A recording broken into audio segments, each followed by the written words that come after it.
to Chandru Study Centers. Find the greatest number.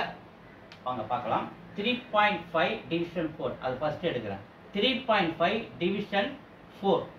So இதை 10 all multiply பண்ணும்போது decimal cancel ஆகி 35, இதுக்கு 10 all multiply பண்ணால் 40 ஆகிடுது. ஸோ நம்ம 5 டேபிள் எக்ஸ்ட்ரா இது 7 டைம்ஸு, இது வந்து 8 டைம்ஸு. ஸோ புள்ளி வச்சுட்டு இது 0 சேர்க்குறேன்.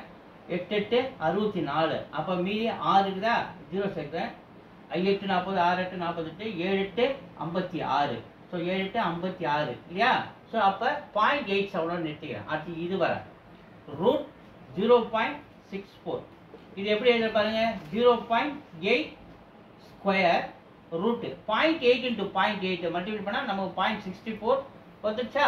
அப்போ இதை 0.8 ஸ்கொயர்னு எழுதுறேன். இந்த ஸ்கொயரும் இந்த ரூட்டு கேன்சல் ஆகிடுச்சு. அப்போ மீதி என்ன, 0.8 நிற்குதா? அப்போ ரெண்டு ஆன்சர் கண்டுபிடிச்சிடும். 8ன்றது 8 0 இருக்குன்னு போட்டுக்கலாம். மூணாவது 0.204 மல்டிப்ளை 4.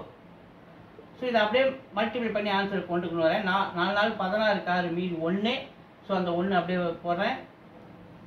4 2 8. எத்தனை டெசிமல் தள்ளி 1 2 3 3 டெசிமல் தள்ளி புள்ளி இருக்கா? ஸோ 3 டெசிமல் பண்ணி புள்ளி வைக்கிறேன். 0.81 கிடைக்குது. அடுத்தது 0.89 ஹோல் ஸ்கொயர் அப்படின்னும் போது 2 டைம்ஸ்.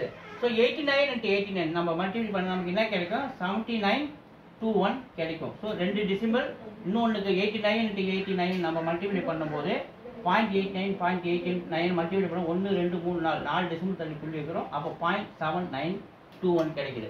ஸோ இதில் எது கிரேட்டஸ்ட் அப்படின்னு நம்ம பார்க்கும்போது ஃபர்ஸ்ட் பாருங்க 0.87. நீ பாருங்க இது 0.80, இது 0.81, இது 0.79. அப்போ எது பெருசா இருக்கு? 0.87 3.5 டிவிஷன் 4.